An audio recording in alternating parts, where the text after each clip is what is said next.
Boas pessoal, estamos aqui para mais um vídeo no nosso canal Tuga Foot. Sejam bem-vindos a mais um vídeo, mais uma análise. Hoje vamos estar a comentar o sonolento empate de 0-0 entre Porto e Benfica.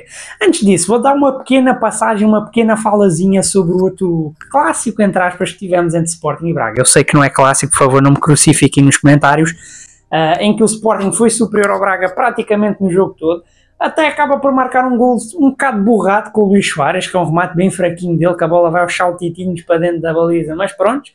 E o Braga acaba por marcar também um gol borrado, porque ganha um penalti ali um bocado caído do céu nos últimos minutos, um puxão do Yulman dentro da área, e mesmo no último minuto dos descontos, o Zalazar de grande penalidade empatou. Portanto, Sporting e Braga terminaram empatados por 1-1. O Sporting desperdiçou a chance de, ou pelo menos não assumir a liderança do campeonato, mas pelo menos colar-se em cima do Porto, portanto ficou à mesma distância do Porto, e o Braga aumenta para 6 jogos sem vencer no campeonato, apesar deste ter sido um empate muito grande lá em Alvalade, né? Passando ao jogo que vocês clicaram aqui no vídeo, porque vocês clicaram no vídeo para ver uma falada de Benfica-Porto, não do Sporting Braga, né? Mas sinceramente não tem muita coisa para falar. Eu podia muito bem só ter ignorado este jogo e não ter feito vídeo, porque não tem muito o que falar. Mas de parte a parte, tanto Benfica quanto Porto vieram à máxima força, até porque não tinha como não ser assim. Mourinho repetiu a dose que tem repetido nas últimas partidas. Eu até pensei que o Mourinho talvez fosse apostar numa formação um pouquinho mais defensiva, talvez uns 3 centrais ali, mas não foi o caso. Do lado do Porto, Farioli meteu a carne toda no assador, sem desculpas, e íamos para jogo assim. Malta, a primeira parte, o Porto é claramente superior, só dá Porto na primeira parte, o Benfica nem calça ofensivamente, o Benfica mal ataca. Tem um lancezinho ou outro de contra-ataque que não consegue finalizar, mas o Benfica praticamente não sai do seu meio campo defensivo. Mas apesar de tudo, o Porto é muito superior com bola, mas peca um bocado na criação de jogo, ok? O Porto peca bastante na criação de jogo, o PP faz um jogo muito fraquinho, na minha opinião. Faltou um pouco mais de desequilíbrio de PP. Samu também muito bem anulado pelos centrais do Benfica, e uma coisa que eu tenho que elogiar Mourinho é que Mourinho aos poucos vai tornando aquela defesa do Benfica, que era um buraco autêntico com Bruno Lage no começo da temporada, numa defesa sólida e intransponível. O Benfica faz um ótimo jogo defensivamente. Se vocês forem pegar o jogo com o Qarabag, depois pegarem, por exemplo, o jogo com o Chelsea e pegarem este jogo, vocês vão notando uma clara diferença, uma clara melhora defensiva do Benfica. Era um Benfica que levava constantemente bolas nas costas, que estava sempre desorganizado defensivamente.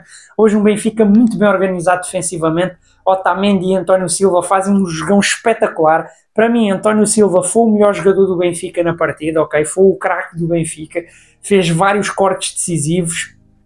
Chega até mesmo a cortar uma tentativa de remate do Gabri Veiga, corta vários remates da equipa do Porto, recupera bolas, faz um belo jogo. António Silva. Otamendi também faz um jogo muito sólido. Os principais jogadores do Benfica para mim foram os defesas. O Barrenechea e o Richard Rios defensivamente tiveram muito bem, recuperaram bastantes bolas até no momento defensivo. Agora tiveram muito mal foi na saída de jogo, ok? Enzo Barrenechea e Richard Rios, assim, muita dificuldade ainda na questão de ligar jogo, na questão de perda de bola, ainda cometem muitos erros aí, e muitas faltas também, ok? O Richard Rios comete muitas faltas, ele e o Barrenechea são 2 jogadores que nunca acabam um jogo sem ver cartão amarelo, mas enfim. O Benfica faz uma primeira parte em que basicamente joga a defesa. O Porto, apesar de tudo, não cria assim muitas chances, ok? Cria uma ou outra, tem uma com um corte do António Silva, e tem alguns remates à figura do Trubin, mas do mais é isso, íamos para o intervalo com o jogo assim. Na segunda parte as coisas não mudam muito, para ser sincero. O que muda mais é que o Benfica deixa de ser tão defensivo e sai um pouco mais para o ataque. Mesmo assim, o Porto tem o domínio na segunda parte, ok? O Porto tem mais bola, mas o Benfica na segunda parte respira mais com bola. Em vez de ser um Benfica um pouco mais desesperado, pensa mais a saída de jogo, começa a sair mais para o ataque, apesar de não conseguir criar chances. Para vocês terem noção, este foi um jogo tão monótono e tão chato que tivemos 3 finalizações à baliza no jogo inteiro, ok? Sendo 2 do Porto e uma do Benfica. Remates, óbvio, teve mais, mas assim, foi um jogo muito fraco, malta. Para ser sincero, foi um jogo muito fraco e muito sonolento. O Benfica na segunda parte também acaba por sair mais no contra-ataque, ok? O Benfica tem mais contra-ataques na segunda parte, que não os aproveita muito bem. Acho que a nível ofensivo, mais uma vez, tem que destacar bastante o Luque Bacchio. Eu acho que, apesar de neste jogo não ter conseguido o desequilíbrio para a finalização, ainda assim foi o jogador que carregou mais o Benfica para o ataque. Era sempre Luque Bacchio que arrancava, era Luque Bacchio que ia para cima dos adversários, mesmo quando perdia a bola, era sempre iniciativa de Luque Bacchio. O Sudakov também era sempre o jogador que construía os contra-ataques, que pegava na bola, lançava o Luque Bacchio. E do outro lado, o Pavlidis, coitado, Pavlidis mal tocou na bola, mano. Pavlidis e o Samu tiveram um jogo muito parecido nesse quesito. Vimos pouco dos pontas de lança, tanto do Benfica quanto do Porto, mas principalmente Pavlidis, praticamente não tocou na bola, para ser sincero. O Benfica, apesar de tudo, mais uma vez, o jogo do Benfica foi contra-ataques e bolas paradas, ok? Os principais lances do Benfica na segunda parte são cruzamentos para dentro da área em que o Diogo Costa sai bem da baliza e consegue desviar, basicamente. O melhor lance do Benfica até surge na segunda parte e nem é por mérito em si do Benfica. É um livre do Luque Bacchio em que o Bednarek faz um desvio em que o gajo quase metia a bola contra o próprio património. Mas pronto, o gajo manda a barra. Apesar de tudo, uma coisa que eu tenho que criticar o Mourinho e que eu não gostei muito é a postura tão defensiva de Mourinho nas substituições, ok? Era óbvio que o Benfica a jogar contra um Porto que está numa fase muito melhor, que joga muito mais à bola, era normal que o Benfica fosse ter uma postura mais defensiva. Agora, o que eu critico é os jogadores como o Luque Bacchio, como o Sudakov começarem a ficar cansados e o Benfica não refrescar o ataque. É o Mourinho tirar o Luque Bacchio e meter o Leandro Barreiro, que é o médio defensivo, ok? Para não dizer que o Mourinho praticamente não mexeu. Ele fez 3 substituições, 2 delas nos descontos, ok? 2 delas nos descontos. E mesmo assim, uma delas foi colocar o Tomás Araújo, que é um central. Portanto, achei que o Mourinho foi muito conservador nas substituições.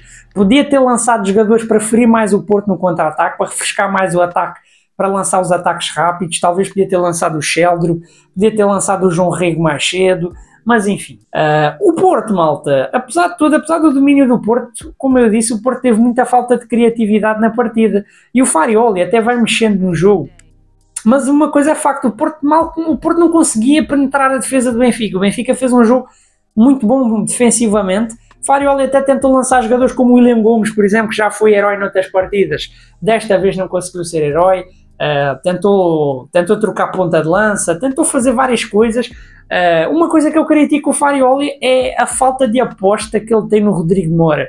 Eu não sei se o treinador não confia no Rodrigo Moura, eu não sei se ele não se empenha nos treinos, ok? Porque eu não estou no Olival para saber como é que o Rodrigo Moura treina, mas eu não percebo como é que um jogador que entra na segunda parte e mexe tanto com o jogo do Porto, entra tão tarde na partida. Ele só entra nos descontos, e mesmo só entrando nos descontos é o suficiente para ele carregar a bola até a área do Benfica e fazer um remate espetacular à barra. Quase que o Rodrigo Moura tirava da cartola o gol da vitória contra o Benfica. Portanto, eu não consigo compreender a falta de aposta de Farioli em Rodrigo Moura. Mas tudo bem, o jogo ficava por isso mesmo, a partida termina 0-0 entre Porto e Benfica no Dragão. Eu acho que é um resultado em que Mourinho sai mais sorridente do que Farioli, ok?